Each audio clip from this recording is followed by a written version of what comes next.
모세와 바로가 대결하는 결전이 드디어 마지막 라운드인 제12라운드를 맞고 있습니다. 이제 바로는 제12라운드를 끝으로 하나님께 무조건 항복을 하게 됩니다. 바로는 모세에게 쾌유패를 당하게 됩니다. 바로는 하나님의 선포하신 말씀대로 이스라엘 백성들을 애굽에서 내보내게 됩니다. 오늘은 모세와 바로의 제12라운드의 대결을 통해서 하나님께서 우리에게 주시는 하나님의 메시지를 함께 만나보려고 합니다. 첫째로 모세와 바로가 대결하는 제12라운드를 보면서 우리는 악한 세력의 종말을 봅니다. 여러분, 바로는 악한 왕입니다. 왜 악한 왕이냐? 첫째, 바로는 이스라엘 자손들을 핍박했습니다. 이스라엘 자손들을 종으로 삼고 강제 노역을 시켰습니다. 이스라엘 자손들의 번성을 막기 위해서 바로는 새로 탄생한 이스라엘의 사내 아이들을 다 죽였습니다. 이스라엘 자손들이 애굽에서 나가는 일을 권력으로 막았습니다. 결정적인 것은 바로가 창조주 하나님의 말씀을 거역하면서 창조자이신 하나님께 대항을 했다고 하는 이 사실입니다. 여러분, 바로가 이스라엘 자손들을 핍박하는 이 일은요, 명백한 죄악입니다. 왜냐? 이스라엘 자손들이 애굽에서 살게 되는 이 일은 바로가 왕명을 가지고 승인을 해서 이루어진 일입니다. 바로는요, 요셉이 애굽의 총리로 있을 때 요셉으로부터 엄청난 은혜를 바로는 입었습니다. 애굽 전역에 7년 동안에 엄청난 기근이 닥쳤을 때 요셉이 아니었으면 애굽이라고 하는 나라가 망했을 것입니다.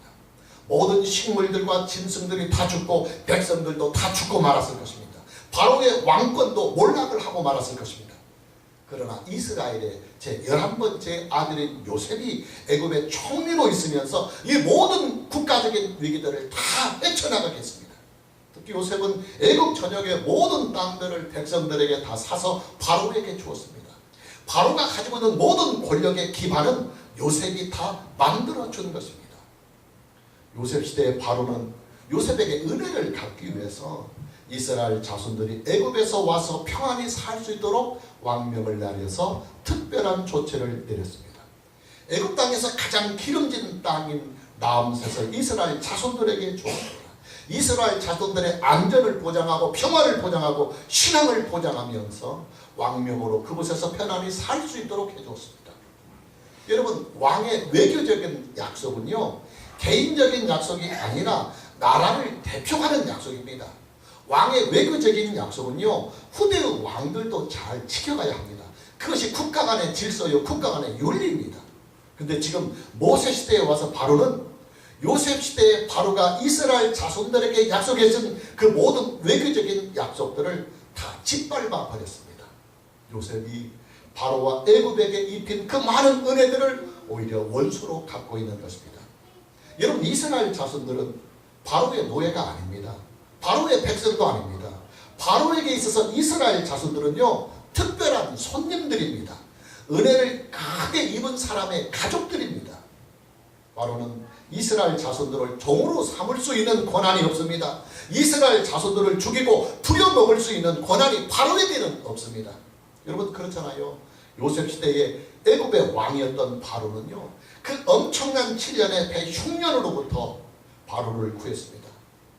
애굽을 구한 요셉의 은혜에 보답하기 위하여 이스라엘 가족들을 애굽에 초청해서 살 수 있도록 바로가 왕명을 통해서 보장한 일입니다.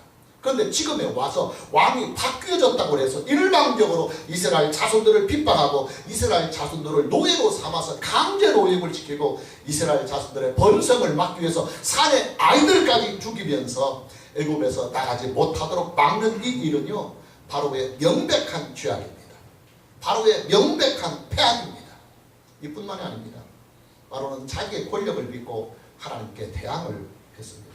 이스라엘 자손들을 애굽에서 내보내라고 하는 하나님의 말씀을 거역하면서 하나님과 맞서려고 했습니다. 여러분, 바로가 지금 대항하고 있는 여호와 하나님이 누구입니까? 여호와 하나님은 창조자이십니다. 만왕의 왕이요 만주의 주님이십니다.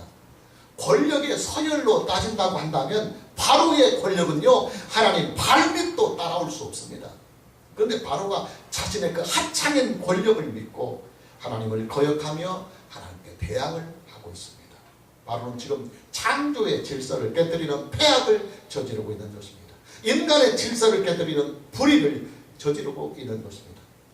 여러분, 하나님께서 바로 애굽에게 내리는 모든 재앙들은요, 바로의 죄악에 대한 하나님의 징계요, 그리고 하나님의 심판입니다.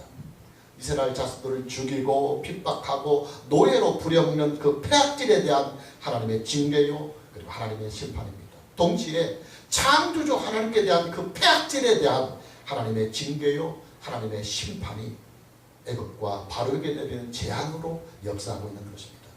하나님은 그동안 바로에게 여러 번의 기회를 주셨습니다. 하나님은요, 바로가 단 한 방에 완전히 KO를 당할 수 있는 결정타를 내릴 수도 있습니다. 그러나 그렇게 하면 바로가 죽고 애굽 전역이 망하니까 하나님은 작은 매를 치시면서 풍율로 바로에게 경고를 계속해 왔었습니다. 그러나 바로는 끝까지 하나님께 대항했습니다. 자기의 권세와 자기의 권력만 믿고 하나님과 맞서서 싸우려까지 했습니다. 하나님께서 바로에게 내리시는 마지막 10번째의 재앙은 바로 바로의 죄악과 바로의 폐악을 응징하는 하나님의 최후의 일격입니다. 바로는요, 자기의 왕권을 이어갈 장자의 죽음을 당하고 애굽의 모든 신하들과 애굽의 모든 백성들의 장자들이 다 죽임을 당하는 하나님의 이 심판을 받고 나서야 하나님께 두 손을 들고 항복을 합니다. 그리고 이스라엘 자손들을 하나님의 명령대로 애굽에서 내보내게 됩니다. 여러분, 우리는 이것을 알아야 합니다. 악이라고 하는 것은요, 반드시 멸망합니다. 악은 반드시 선을 이기지 못합니다. 불의는 반드시 의를 이기지 못합니다. 여러분, 세계의 역사나 인류의 역사를 보십시오. 악한 나라, 악한 권력, 악한 세력, 악한 사람은요, 다 결과가 좋지 못했습니다. 비참한 종말을 다 맞이했습니다. 악한 세력은요, 거품입니다. 잠시 부풀어 올랐다가도 곧 사그러져 버리는 악의 세력이 바로 거품입니다. 여러분, 이 세상은 멸망의 때가 있습니다. 이 세상은 심판의 때가 있습니다. 왜 이 세상이 멸망하느냐? 죄악과 폐악 때문에 멸망하는 것입니다. 여러분, 이 세상요, 선하고 의로우면 하나님은 이 세상을 멸하지 않습니다. 오히려 선하고 의로운 이 세상에 하나님의 나라를 건설하고 하나님의 나라를 세우려 하실 것입니다. 그러나 이 세상은 고쳐서 쓸 수 있는 상태가 아닙니다. 이리저리 손을 봐서 재사용을 할 수 있는 그런 상태가 전혀 되지 못합니다. 여러분, 폐기물도요, 소각용 폐기물이 있고 재사용을 할 수 있는 폐기물이 있어요. 재사용을 할 수 있는 폐기물들은요, 적당히 손을 봐서 다시 사용을 할 수 있습니다. 그러나 소각용 폐기물은요, 소각장에 들어가서 체가 됩니다. 형체도 없이 사라지게 됩니다. 우리가 살고 있는 이 세상은 재사용을 할 수 있는, 고쳐서 쓸 수 있는 상태가 아니라 완전히 소각하여 폐기물로 사라져버리는 세상입니다. 여러분, 이 세상은요, 시간이 흐를수록 점점 더 폐품이 되어져 갈 것입니다. 그리고 언젠가는 인간은 더 이상 인간의 구실을 못할 정도로 타락하고 자연마저도 더 이상 자연의 구실을 못할 정도로 완전히 부패하고 말 것입니다. 지금 우리가 살고 있는 이 시대에도 벌써부터 그런 징조들이 나타나고 있습니다. 인간의 사악함이 점점 극에 달아가고 있습니다. 자연도 지금 급속히 파괴되어 가고 있습니다. 여러분, 인간 존재의 마지막 데드라인이 뭔지 아십니까? 인간 존재의 마지막 데드라인은 죄를 죄로 아는 것입니다. 여러분, 인간이요, 그나마 죄를 죄로 알게 되면 그래도 존재의 희망이 있습니다. 왜냐하면 죄를 죄로 알면 그것이 죄인 줄 아니까 죄를 피해가려고 그래도 의지를 가지고 노력할 수 있습니다. 근데 인간이요, 죄를 죄로 알지 못하면 죄가 인류 전체를 다 지배하게 됩니다. 그리고 악이 선이 되어버립니다. 금지해야 할 일들이, 금지되어야 할 일들이 버젓하게 합법적으로 행해지게 되는 것입니다. 이 세상이 이런 때가 되면요, 이 세상은 더 이상 소망이 없습니다. 이 세상이 존재하고 인간이 존재해야 할 이유가 다 사라져버리고 맙니다. 그러니 심판이 있는 것입니다. 멸망이 있는 것입니다. 여러분, 지금 저와 여러분이 살고 있는 이 시대를 보십시오. 인류가요, 오랜 세월 동안 지키고 있었던 전통적인 죄악관이 무참히 우리 시대에 와서 지금 허물어지고 있습니다. 모든 사람들이 다 죄라고 알고 있었던 일들이 지금 이 시대에 와서는 합법이 되고 있습니다. 죄를 죄라고 말하는 사람들이 오히려 법의 제대를 받는 시대가 되고 있습니다. 죄를 죄라고 말하면 인권을 탄압하는 보수 꼴통으로 취급을 받는 시대가 지금 점점 되고 있습니다. 더더욱 심각한 것은요, 교회가 죄에 대한 감각이 점점 둔해져 가고 있다고 하는 사실입니다. 이른바 교회의 세속화 현상입니다. 여러분, 교회의 가치는요, 거룩성에 있습니다.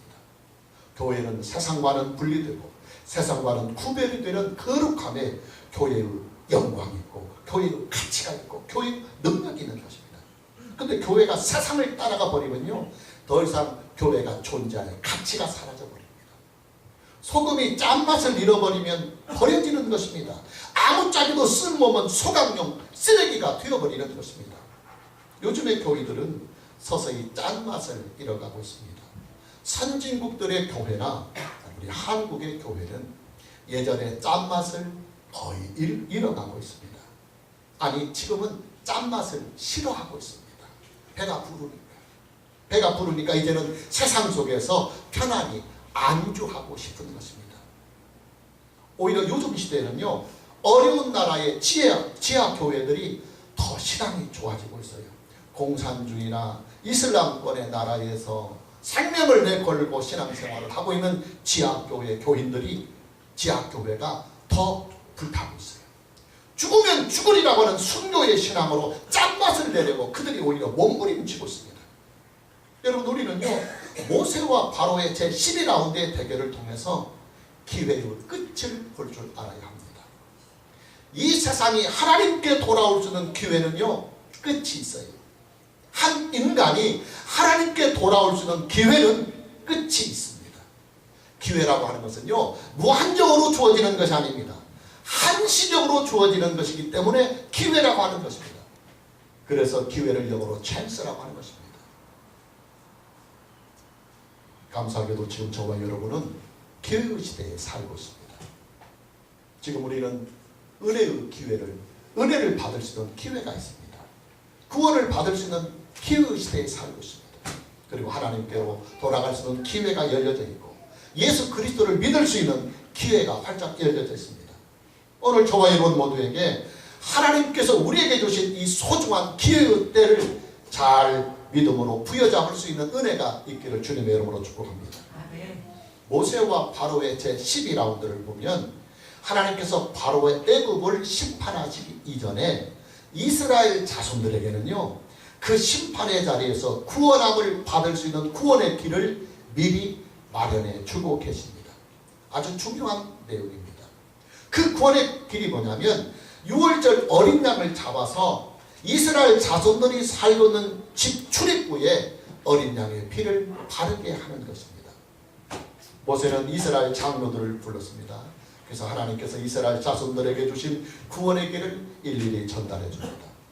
이스라엘 자손들은 그동안 11번이나 하나님의 능력을 보았기 때문에 모세가 전하는 구원의 메시지를 믿음으로 잘 받아들입니다. 하나님께서 애굽의 모든 장자들을 치시는 그날 밤에 이스라엘 자손들은 집집마다 6월절 어린 양을 잡아서 그들이 머물고 있는 모든 집들의 출입구에 일제히 어린 양의 피를 바르게 됩니다. 본문 21절에서부터 23절 말씀을 남겨봅니다. 모세가 이스라엘의 모든 장로를 불러서 그들에게 이르되 너희는 나가서 너희의 가족대로 어린 양을 택하여 6월절 양으로 잡고 우슬조 묶음을 가져다가 그릇에 담은 피에 적셔서 그 피를, 어린 양의 피를 문 인방과 좌우 설주에 뿌리고 아침까지 한 사람도 자기 집 문 밖에 나가지 말라. 여호와께서 애굽 사람들에게 재앙을 내리려고 지나갔을 때 문 인방과 좌우 문설주에 피를 보시면 여호와께서 그 문을 넘으시고 멸하는 자에게 너희의 집에 들어가서 너희를 치지 못하게 하실 것입니다. 그리고 28절 말씀을 보면 이스라엘 자손이 물러가서 그대로 행하되, 하나님께서 모세를 통하여 장로들에게 명령하신 그대로 행하되 여호와께서 모세와 아론에게 명령하신 대로 행하니라 그랬습니다. 드디어 여호와의 사자가 심판의 나라에 애굽의 모든 집들에 들어가서 애굽의 모든 장자들을 칩니다. 바로의 장자로부터 바로의 모든 신하들의 장자와 애굽의 모든 백성들의 장자는 그날 밤에 다 죽임을 당하게 됩니다. 심지어 애굽에 있는 모든 가축들에게도 이 재앙이 임하여서 처음 난 가축들이 모두 다 그날 밤 죽임을 당합니다. 애굽 전체가 다 줄초상이 나는 것입니다. 본문 29절과 30절 말씀을 함께 봅니다. 밤중에 여호와께서 애굽 땅에서 모든 처음 난 것 곧 왕위에 앉은 바로의 장자로부터 옥에 갇힌 사람의 장자까지와 가축의 처음 난 것을 다 치심해 그 밤에 바로와 그 모든 신하와 모든 애굽 사람이 일어나고 애굽에 큰 부르짖음이 있었으니 이는 그 나라에 죽임을 당하지 아니한 집이 하나도 없었음이니라. 여러분, 사람들이 다 편안하게 잠들어야 할 깊은 밤에요, 갑자기 바로의 왕궁에서 바로의 통곡 소리가 들려옵니다. 다음에 왕권을 이어갈 바로의 장자가 그날 밤에 갑자기 죽임을 당한 것입니다. 그리고 곧 이어서 그 통곡의 소리는 바로의 모든 신하들의 집에서도 들려옵니다. 그리고 마침내는 애굽의 모든 백성들의 집에서 집집마다 장자를 잃어버린 이 엄청난 통곡의 소리가 애굽 전역에 들려옵니다. 이어서 그날 밤에 긴박한 상황들이 전개가 됩니다. 본문 31절과 32절 말씀을 보면 밤에 바로가 모세와 아론을 불러서 이르되, 밤에 모세와 아론을 바로가 불러서 너희와 이스라엘 자손은 일어나 내 백성 가운데서 떠나 너희의 말대로 가서 여호와를 섬기며 너희가 말한 대로 너희 양과 너희 소도 몰아가고 나를 위하여 축복하라. 그렇게 말하고 있습니다.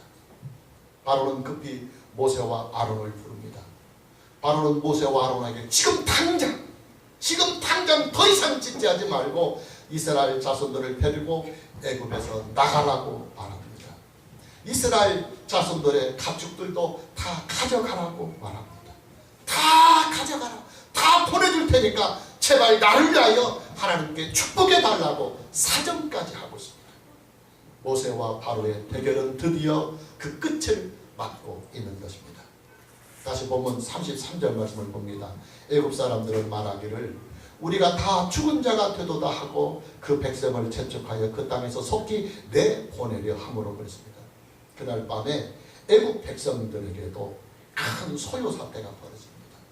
애굽의 백성들은요, 자신들에게서 장자를 잃는 고통을 안겨준 이스라엘 자손들이 빨리 애굽에서 나가게 되기를 희망하면서 빨리 다 애굽에서 나가라고 아우성을 치고 있는 것입니다. 그리고 다시 34절 말씀을 보면 그 백성이, 이스라엘 백성을 말합니다. 발효되지 못한 반죽 담은 그릇을 옷에 싸서 어깨에 메고 애굽을 나왔다 한 것입니다. 얼마나 상황이 긴박했으면 이스라엘 자손들이 그날 밤 애굽에서 나올 때 음식을 마련할 시간이 없으니까 그냥 간단하게 물에다가 밀가루 대충 막 섞어서 버무려서 그것을 비상식량으로 들고 나왔던 것입니다. 그러나 여러분, 우리는 여기에서 분명하게 짚고 넘어가야 할 일이 있습니다. 여호와의 사자가 애굽의 모든 집들의 장자들을 다 치실 때요, 어린 양의 피가 발라져 있는 이스라엘 자손들의 집들은 여호와의 사자가 뛰어넘어갔습니다. 패스오버했습니다. 이스라엘 자손들의 장자는 그날 밤에 하나도 잃어버리지 않았습니다. 이스라엘 자손들의 가축도 그날 밤 하나도 잃지 않았습니다. 여호와의 사자가 애굽의 모든 집들에 들어가서 장자를 칠 때 출입구 문짝에 하나님의 말씀대로 어린 양의 피가 발라져 있는 집들은 여호와의 사자가 아예 들어가지를 않았습니다. 어린 양의 피가 발라져 있는 집들은 여호와의 사자가 그냥 뛰어넘어갔습니다. 그래서 유월, 뛰어넘다, 그런 뜻입니다. 여호와의 사자가 애굽의 장자들을 치던 그날 밤은요, 바로와 애굽에게는 심판의 날이었지만 이스라엘 자손들에게는 구원의 날이요, 그리고 해방의 날이었습니다. 이스라엘 자손들은 이 심판의 날에 오히려 장자들의 생명이 구원을 얻고 드디어 430년 동안 애굽의 종살이에서 풀려 나오게 되는 것입니다. 여러분, 모세와 바로가 대결하는 제12라운드의 마지막 대결은요, 이 세상의 끝날에 있게 될 하나님의 심판을 미리 우리에게 보여주는 예표적인 사건입니다. 이 세상 끝날에는요, 이 세상에서 자칭 임금 노릇을 했던 사단이 최후의 심판을 받게 됩니다. 그리고 사단의 그 악한 세력에 동조했던 모든 흑암의 세력들도, 악한 세력들도 다 함께 영원한 심판을 받게 됩니다. 그리고 이 세상 전체가 다 하나님께 심판을 받고 영원한 형벌의 자리에 들어가게 됩니다. 그러나 여러분, 이 세상이 최후의 심판을 받는 바로 그날에요, 6월절 어린 양이신 우리 주 예수 그리스도를 믿는 자들에게는 심판의 자리가 아니라 구원의 자리에 서게 됩니다. 그리고 영생에 참여하는 육체의 부활을 맞이하는 결정적인 부활의 때가 되는 것입니다.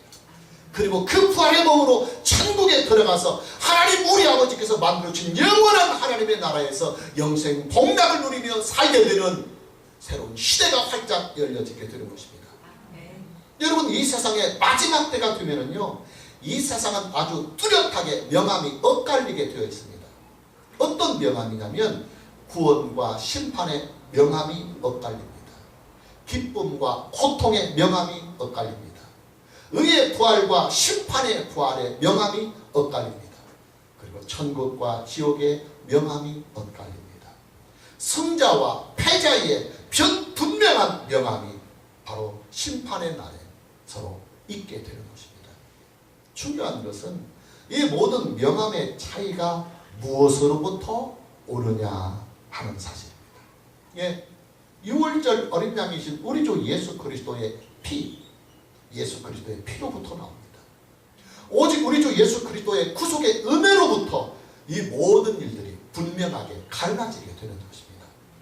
본문 23절 말씀을 다시 보면 여호와께서 애굽 사람들에게 재앙을 내리려고 지나실 때에 문인방과 좌우 문설주의 피를 보시면 여호와께서 그 문을 넘으시고 멸하는 자에게 너희 집에 들어가서 너희를 짓지 못하게 하실 것입니다. 여러분, 우리 주 예수 그리스도는요, 구원의 안전지대입니다. 저와 여러분이 믿고 있는 우리 주 예수 그리스도는요, 구원의 안전지대입니다. 이스라엘 자손들을 보십시오. 어린 양의 피를 바른 집들은요, 여호와의 죽음의 사자가 그 집에 아예 들어가지조차도 아니하였습니다. 무조건 패스했습니다. 고속도로를 운행하는 운전자들이요, 하이패스를 미리 구입해서 차에 이렇게 장착을 하면 고속도로 출입구에서 무조건 통과합니다. 무조건 패스합니다.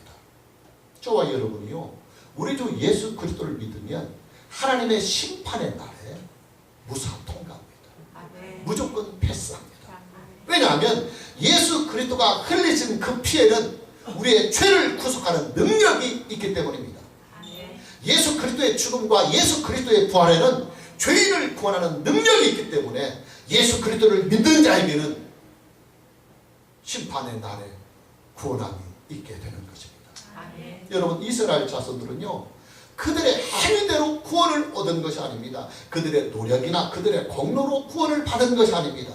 그들의 착한 심성으로나 아니면 그들의 성품, 그들의 인격으로 구원을 받은 것이 아닙니다. 그들의 구원은 오직 어린 양의 피에 있었습니다. 어린 양의 피가 그들의 죽음을 피하게 했습니다. 오직 어린 양의 피가 그들의 생명을 지켜준 것입니다. 어떻게 어린 양의 피에 그런 능력이 있느냐? 예, 어린 양은요, 속죄의 양이기 때문입니다. 어린 양은 대속의 양이기 때문입니다.